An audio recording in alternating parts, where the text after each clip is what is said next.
નમસ્કાર દર્શક મિત્રો, હું હર્ષુ પરમાર સહયોગ દ્વારા પ્રસ્તુત ન્યૂઝ 20 ગુજરાતીમાં આપ સૌ દર્શક મિત્રોનું હાર્દિક સ્વાગત કરું છું। જોઈએ આજના મુખ્ય સમાચારો।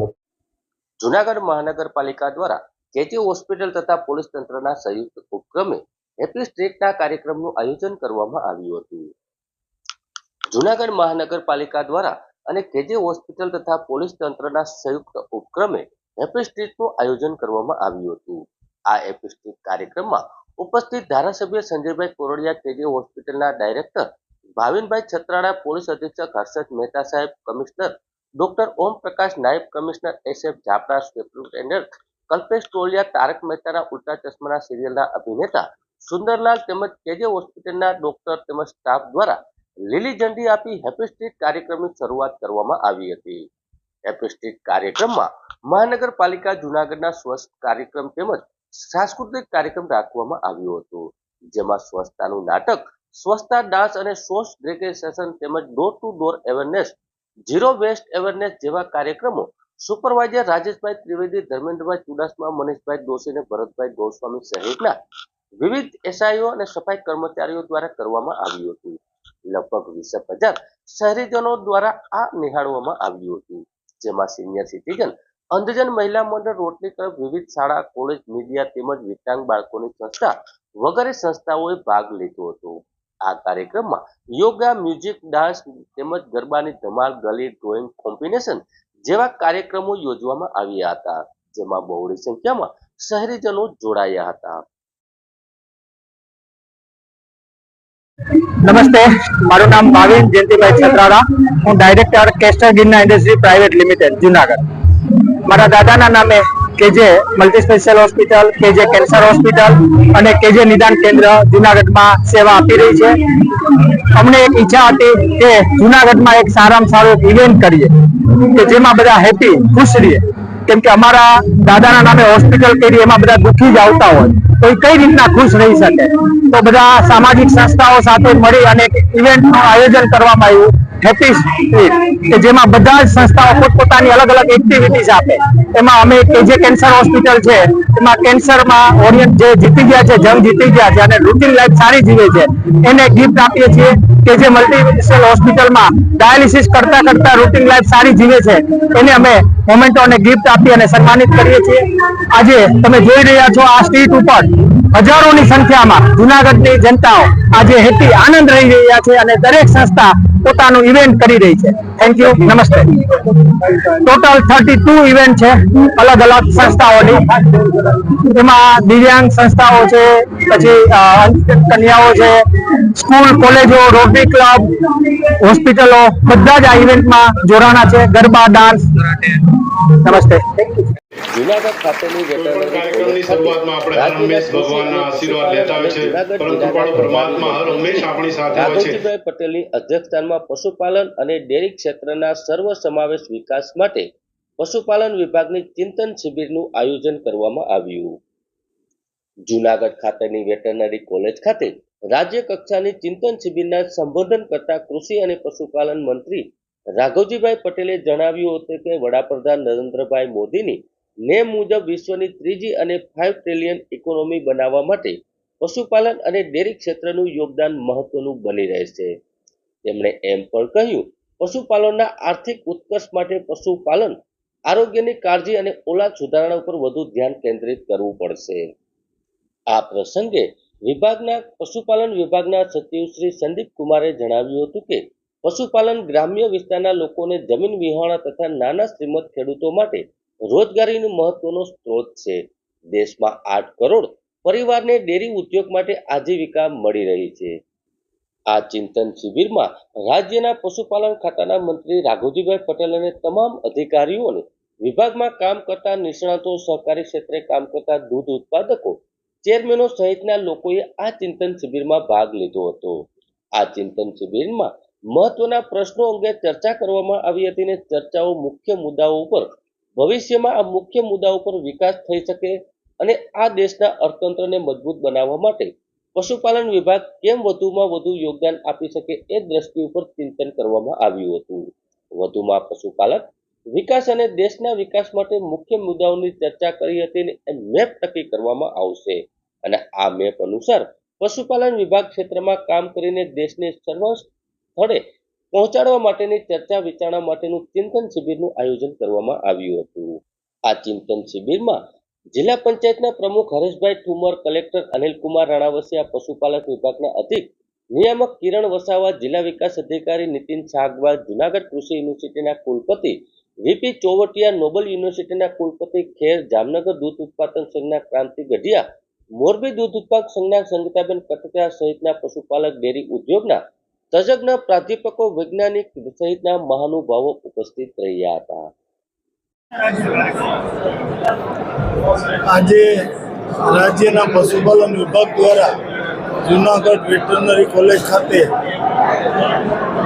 ચિંતન શિબિરનું આયોજન કરવામાં આવેલ છે અને આ ચિંતન શિબિરમાં રાજ્યના પશુપાલન ખાતાના ઉપસ્થિત તમામ અધિકારીશ્રીઓ, આ ક્ષેત્રમાં કામ કરતા નિષ્ણાતો અને સહકારી ક્ષેત્રે દૂધ ઉત્પાદન ક્ષેત્રમાં કામ કરતા જિલ્લા દૂધ ઉત્પાદક સંઘના ચેરમેનશ્રીઓ, અમૂલ ડેરી સહિતના લોકોએ આ ચિંતન શિબિરમાં ભાગ લીધો છે.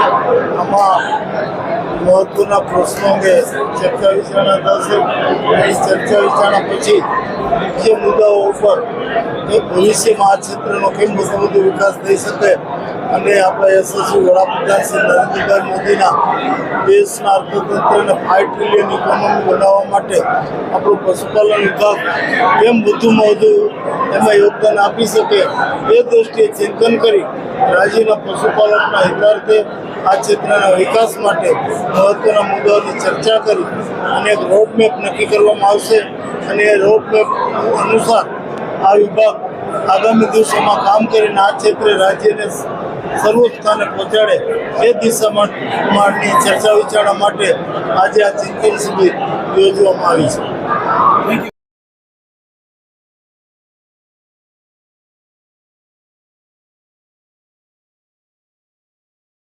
નમસ્કાર, હું છું doctor Gaurang Bagda, MD medicine, Gokul hospital and ICU, Junagadh. છેલ્લા 12 વર્ષથી આપની સેવામાં તત્પર અને સદાય કાર્યરત એવી ગોકુલ હોસ્પિટલ હવે નવી અત્યાધુનિક ટેકનોલોજી અને સુવિધાઓ સાથે દર્દીઓને પરવડે એવી રાહત દરે અને ખૂબ સસ્તા ભાવે સારવાર થઈ શકે એના માટે આજના દિવસે અમે અક્ષર આઇકોન ચોથા માળે શ્રી ગોકુલ હોસ્પિટલ અને આઈસીયુનું નવ પ્રસ્થાન કરેલું છે. આ અમારા નવ પ્રસ્થાન નિમિત્તે જુનાગઢના વાસીઓએ અમને ખૂબ જ પ્રેમ, સહકાર અને આશીર્વાદ વરસાવેલા છે. એ માટે હું એ જુનાગઢ વાસીઓનો ખૂબ હૃદયપૂર્વક આભારી છું. ભવિષ્યમાં પણ કંઈ પણ જરૂર પડે એના માટે હું અને મારી ટીમ ડૉક્ટર ધર્મેશ ચૌહાણ અને ગોકુલ હોસ્પિટલ અને આઈસીયુની ટીમ આપની સેવા માટે સદાય તત્પર અને અડીખમ ઊભા છીએ. આભાર.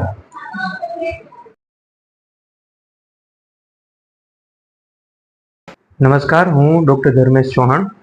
હું અને ડૉક્ટર ગૌરાંગ બગડા આમ તો છેલ્લા 12 વર્ષથી જુનાગઢ અને એની આસપાસના વિસ્તારોના જે દર્દીઓ છે એમની સેવા કરી રહ્યા છીએ. તો હવે અમે નવા રંગરૂપ સાથે, નવા સેટઅપ સાથે અને બધી જ અપગ્રેડેડ સિસ્ટમ સાથે આવી રહ્યા છીએ. નવી જગ્યાએ નવ પ્રસ્થાન કરી રહ્યા છીએ.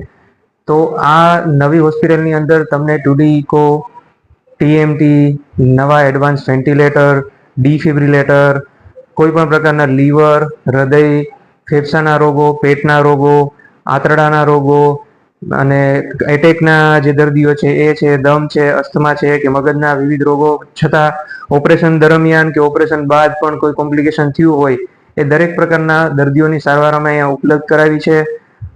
જે 12 વર્ષથી અમે કરતા આવ્યા છીએ એના કરતાં પણ વધારે એડવાન્સ ટેકનોલોજી સાથે આવીએ છીએ અને આશા છે કે આપ સૌ જ્યારે પણ જરૂર પડે ત્યારે એનો લાભ લેશો. અમારો એક જ મંત્ર છે કે દર્દીઓને પરવડે એવા રેટમાં જુનાગઢ લેવલની બેસ્ટ સારવાર આપવી એ જ અમારો મંત્ર છે. Thank you very much. આભાર. જૂનાગઢના આંગણે પ્રથમવાર કેજે નિદાન કેન્દ્ર દ્વારા હેપી ટ્રીસ્ટ નામનો અનોખો કાર્યક્રમ યોજવામાં આવ્યો. આ કાર્યક્રમમાં જૂનાગઢની વિવિધ સંસ્થાઓએ ભાગ લીધો હતો અને લોકો મોટી સંખ્યામાં ઉપસ્થિત રહ્યા હતા. જૂનાગઢ શહેરના ઝાંઝડા ચોકડી પાસે ચોબારી ફાટક સુધી સૌ પ્રથમવાર હેપી સ્ટ્રીટનું આયોજન કરવામાં આવ્યું. આ આયોજનમાં મ્યુઝિક, ડાન્સ, ગરબા, ડ્રોઈંગ, યોગ, ગેમ જેવી વગેરે અનેક ગેમોનું આયોજન કરવામાં આવ્યું હતું. આ આયોજનમાં સહયોગી KG hospital group Junagadh police તેમજ જુનાગઢ મહાનગરપાલિકાના સહયોગથી આ કાર્યક્રમનું આયોજન કરવામાં આવ્યું હતું. સાથે અનેક એવી સામાજિક સંસ્થાઓ સાથે રહીને બાળકો, યુવાનો, માતાઓ, વડીલો દ્વારા લોકો દ્વારા પોતાની પાસે રહેલી ઉર્જા, પોતાની પાસે રહેલી ક્રિએટિવિટીનું પ્રદર્શન અને હકારાત્મક અભિગમ સાથે લોકોએ આનંદિત અને ખુશીનો માહોલ જોવા મળ્યો હતો. જુનાગઢ પોલીસ દ્વારા એક ખાસ સંદેશ આપવામાં આવ્યો હતો કે સુખી રહેવા માટે રમતગમત, સાંસ્કૃતિક કાર્યક્રમ જેવી કે પ્રવૃત્તિ માત્ર ડ્રગ્સ જેવી પ્રવૃત્તિ કે નશીલા પદાર્થ જેવી પ્રવૃત્તિઓ ન કરવી જોઈએ. યુવાનોને અટકાવવા જોઈએ અને સંદેશ સાથે જુનાગઢ પોલીસ દ્વારા અપીલ કરવામાં આવી હતી. આ કાર્યક્રમને સફળ બનાવવા સિનિયર સિટીઝન ગ્રુપ, મહિલા ગ્રુપ, અંધજન સંસ્થા ગ્રુપ, વિકલાંગ બાળકોની સંસ્થા, રોટરી ક્લબ, સ્કૂલ તેમજ કોલેજ, મીડિયા પાર્ટનરો દ્વારા જહેમત ઉઠાવવામાં આવી હતી.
જૂનાગઢમાં ઝાંઝડા રોડ ઉપર આજે હેપી સ્ટ્રીટ કાર્યક્રમનું આયોજન કરેલું કે જે હોસ્પિટલ કોર્પોરેશન, જૂનાગઢ પોલીસના સંયુક્ત ઉપક્રમે અનેક એવી સામાજિક સંસ્થાઓ સાથે રહીને બાળકો, યુવાનો, માતાઓ, સિનિયર સિટીઝન, વડીલો, તમામ લોકો પોતાની પાસે રહેલી ઉર્જા, પોતાની પાસે રહેલી ક્રિએટિવિટી, એમનું જે પ્રદર્શન એક સરસ હકારાત્મક અભિગમ સાથે જે લોકો આનંદિત થઈ રહ્યા છે, ખૂબ જ ખુશીનો માહોલ છે.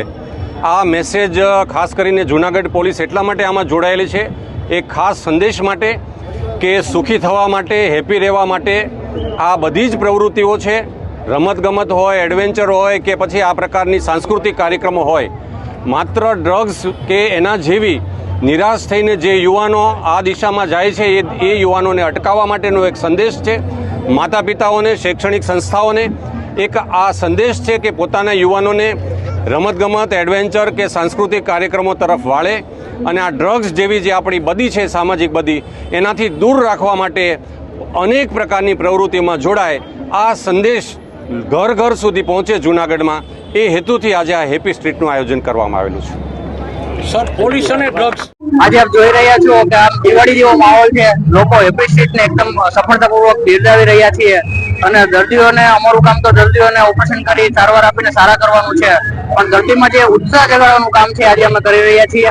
અને આપ સૌ જોઈ શકો છો કે દર્દીઓ એકદમ ઉત્સાહિત છે, દર્દીના સગાવાલા ઉત્સાહિત છે, એકદમ ઉન્માદભર્યું વાતાવરણ જોવા મળે છે. તો હું આ બાબતે ખાસ જુનાગઢ પોલીસનો, મ્યુનિસિપાલિટી કોર્પોરેશનનો અને આપ સૌ મીડિયા કર્મી મિત્રોનો ખૂબ ખૂબ આભાર માનું છું. આ ઇવેન્ટને ખૂબ સફળ બનાવી એ બદલ આપ સૌનો ખૂબ ખૂબ આભાર, ધન્યવાદ. Thank you. જય હિન્દ, જય ભારત. જૂનાગઢના માંગરોળ વિસ્તારમાંથી નશીલા પદાર્થ મેફેટ્રોન ડ્રગ્સના જથ્થા સાથે 2 મહિલા અને 1 પુરુષ સહિત કુલ 3 ઇસમોને પકડી પાડતી Junagadh SOG police. Junagadh SOG પોલીસના હેડ કોન્સ્ટેબલ ઇરફાનભાઈ હબીબભાઈને ખાનગી બાતમી મળી હતી કે ઇમરાન જુમા મતવા ધોરાજીવાળો 2 મહિલાઓ સાથે કાળા કલરની મોપેડ લઈને પ્રતિબંધિત નાર્કોટિક ડ્રગ્સ લઈને રાજકોટ જિલ્લા તરફથી કેશોદ થઈને માંગરોળ ખાતે વેચાણ કરવા આવનાર છે. જે બાતમીના આધારે એસઓજીની ટીમ દ્વારા સતત વોચ રાખવામાં આવી હતી.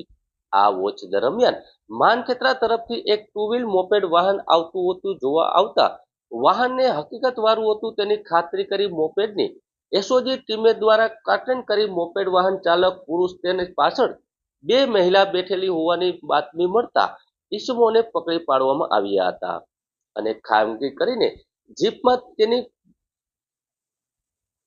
તેને ઝડપી પાડતા તેની પાસેથી મેફેડ્રોન ડ્રગ 23.99 ગ્રામ કિંમત ₹2,39,900 મેફેડ્રોન ડ્રગ મળી આવ્યું હતું તેમજ તેની તપાસ કરતા મોબાઈલ તેમજ રોકડ ₹52,700 વજન કાંટો નંગ 400 ગ્રામનું મોપેડ વાહન અને ખાલી જીપ બેગ નંગ 82 ને પ્લાસ્ટિકની કોથળીઓ મળી મુદ્દામાલ 3,63,000નો મુદ્દામાલ મળી આવ્યો હતો મુદ્દામાલ કબજે કરી માંગરોળ પોલીસ સ્ટેશનમાં અનડિફાઈડ ગુનો દાખલ કરી તેની આગળની તપાસ હાથ ધરવામાં આવી છે. માંગરોળ પોલીસ સ્ટેશન ખાતે એક NDPS એક્ટની કલમ હેઠળનો ગુનો દાખલ થયેલો છે, જેમાં પીઆઈ એસઓજીને એક ઇન્ફોર્મેશન મળેલી કે જેમાં ઇમરાન જુમા મતવા કે જે ધોરાજીવાળો છે, જેઓ મુંબઈની 2 મહિલાઓ સાથે માંગરોળ ખાતે ડ્રગ્સનું વેચાણ કરવા માટે આવનાર છે, જે હકીકત મળતા માંગરોળ પોલીસે વોચ ગોઠવી, જેમાં એક મોપેડ GJ3MN 2467માં શંકાશીલ જતા એસઓજી પોલીસે તપાસ કરતા તેઓની પાસેથી 23.99 ગ્રામ મેફેડ્રોન ડ્રગ્સ કે જેની કિંમત ₹2,39,900 તેમજ 3 મોબાઈલ જેની કિંમત ₹40,000, વજન કાંટા નંગ 2 ની કિંમત ₹400 તેમજ રોકડ રકમ 52,700 મળી કુલ 3,63,000નો મુદ્દામાલ મળી આવેલ છે, જેમાં આરોપી ઇમરાન જુમા મતવા તેમજ 2 મહિલા આરોપી જેમાં અરીસા રોડ ઉપર ડોટર ઓફ જુબેર અહમદ રફીક શેખ રહે મલાડ વેસ્ટ મુંબઈ તેમજ તાસીફા ડોટર ઓફ નદીમ જહૂર ખાન કે જે મલાડ વેસ્ટ મુંબઈ ખાતેની રહીશ છે, તેઓ ત્રણેયની આ ગુનાના કામ અટક કરી તેઓ વિરુદ્ધ NDPS એક્ટની કલમ હેઠળ ગુનો દાખલ કરેલ છે અને આગળની તપાસ પીઆઈ માંગરોળસિંહે સંભાળેલી છે. ચોમાસા દરમિયાન ઘણા બધા લોકોને સ્કિનના પ્રશ્નો બહુ વધતા હોય છે અને વાળના પ્રોબ્લેમ તો વધતા હોય છે, તો આવું શું કામ એના માટે શું કરવું જોઈએ અને ઘરગથ્થા વસ્તુમાં શું કરી શકાય? તો આ 3 વસ્તુ આપણે જોશું. ચોમાસા દરમિયાન મેઇનલી ચામડીમાં ખંજવાળનો પ્રોબ્લેમ રહેતો હોય છે અને ફંગલ ઇન્ફેક્શન થતું હોય છે, એટલે કે ધાધરનો પ્રશ્ન, જે પરસેવાની જગ્યા હોય જ્યાં ભેજ રહેતો હોય ત્યાં ફૂગ થઈ જાય છે. તો આવા કિસ્સામાં ક્યારેય ફૂગને લાઇટલી નહીં લેવી અને ટ્યુબથી ખાલી મટાડવાનો પ્રયત્ન નહીં કરવાનો. કોઈ પણ સારા ચામડીના MD સ્કિન સ્પેશિયાલિસ્ટ હોય એમને બતાવીને એની સારવાર લેવી જોઈએ. બીજી વસ્તુ, ઘણાને આંગળીઓની અંદર ગાળા સડી જતા હોય છે, તો સતત ભીનું લેવાને લીધે એવું થતું હોય છે, તો સતત ભીના ના રહે એનું તમારે ધ્યાન રાખવું, પૂરા કરતા રહો તો એ ઓટોમેટિક રહી જશે. 3-4 કલાક સુધી પાણીમાં રહેશો તો પ્રોબ્લેમ થશે. બીજી વસ્તુ, ઘણા બધા લોકોને વાળમાં ખંજવાળ આવે ને વાળ ખરવાનો પ્રોબ્લેમ બહુ થતો હોય છે, તો આવા કિસ્સામાં વાળ ખરે છે વધારે પડતા, તો એનું કારણે વાતાવરણનો ચેન્જ એ હોઈ શકે ને અત્યારની બીમારીની સિઝને હોઈ શકે. તો આવા કિસ્સામાં એક વખત ડોક્ટરને બતાવી એની તમારે સલાહ લઈ લેવી જોઈએ. હા, સામાન્ય રોજના 15-20 વાળ ખરે છે, 40 વાળ જેટલા ખરે છે તો વાંધો નથી, નોર્મલ કહેવાય. પણ જો વધારે પડતા વાળ ખરે છે તો તમારે ડૉક્ટરની સલાહ લેવી જોઈએ. વાળ વધારે ના ખરે ને સારું રહે તો એના માટે સારો પૌષ્ટિક આહાર લો, સલાડ વધારે લો, કઠોળ વધારે લો, ડ્રાય ફ્રૂટ લો, પાણી વધારે પીઓ, થોડું વોકિંગ પણ કરો અને પાણી વધારે પીઓ. માથામાં ખંજવાળ આવવાનું કારણ ભેજ અને ફંગસ હોય છે, એટલે માથું ધોવાનું રાખો. એના માટે કીટોકોનોઝોલ બેઝડ શેમ્પૂ આવતા હોય છે, એ તમારે વાપરવા જોઈએ. ચહેરા ઉપર પિમ્પલ્સ થવાનો પણ પ્રોબ્લેમ વધી જાય છે, ચહેરા ઉપર ડલનેસ બહુ વધી જતી હોય છે, તો આવા કિસ્સામાં પિમ્પલ્સ છે આ સિઝનમાં સૌથી વધારે